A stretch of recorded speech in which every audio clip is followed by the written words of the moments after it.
For tip number 2, let's talk about making fringe. On this bag that I made, there was lots of fringe here, and what I did was I made 2 panels and cut them and then sewed them on. Now, did I cut this with a ruler? No, I did it even faster. So my tip for today is use a template for cutting fringe. This template is from Leather Maker Supply. This is the only tool I use to make fringe.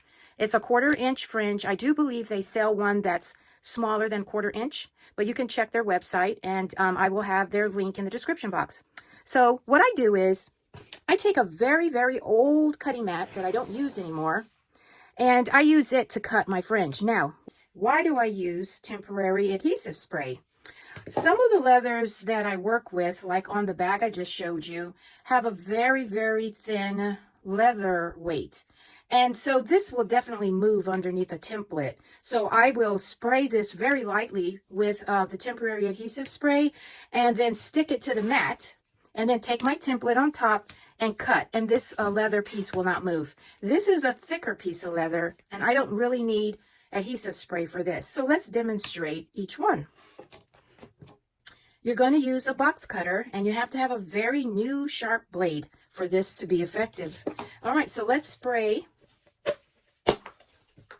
very lightly and not get it on the template. And then use your grid marks here to lay this on here straight. And then we're going to put the template right on top, lining the edge of the leather strip with the edge on the template. And then I simply just cut right into the perforated cut lines of the template. How easy is this? This is my go-to for cutting a fringe. This box cutter knife blade is so sharp, it's about to cut the plastic, but be careful because box cutter new blades are very, very sharp. I've had this template for a couple of years now, and so it's durable. Okay, so we got that piece cut. Let's check it out. We'll peel it off, and there it is. Oh, I see I have to cut a little bit lower, but you could see how uniform and beautiful that is. And on the back side, this is not even sticky because you're just going to use a light spray. But this takes all the work out of making fringe. Let's make the fringe with the stronger, thicker leather. I'm still going to line it up on my grid, line up my template, and then cut away.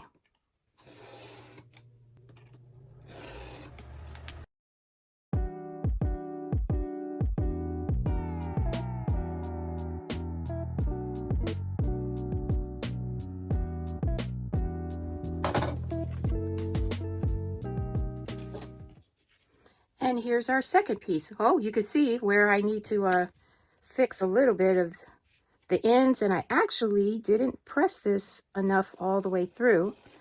Okay, so there we go. And here's our second piece out of a thicker leather. Now, this moved at the end, and what I usually do when that happens is I'll just come up here and I'll just remove that last little piece of fringe and cut it off if I goof up and move the piece of leather. But there we go. So that's my tip number 2, cutting fringe the faster and easier way using the template from Leather Maker Supply.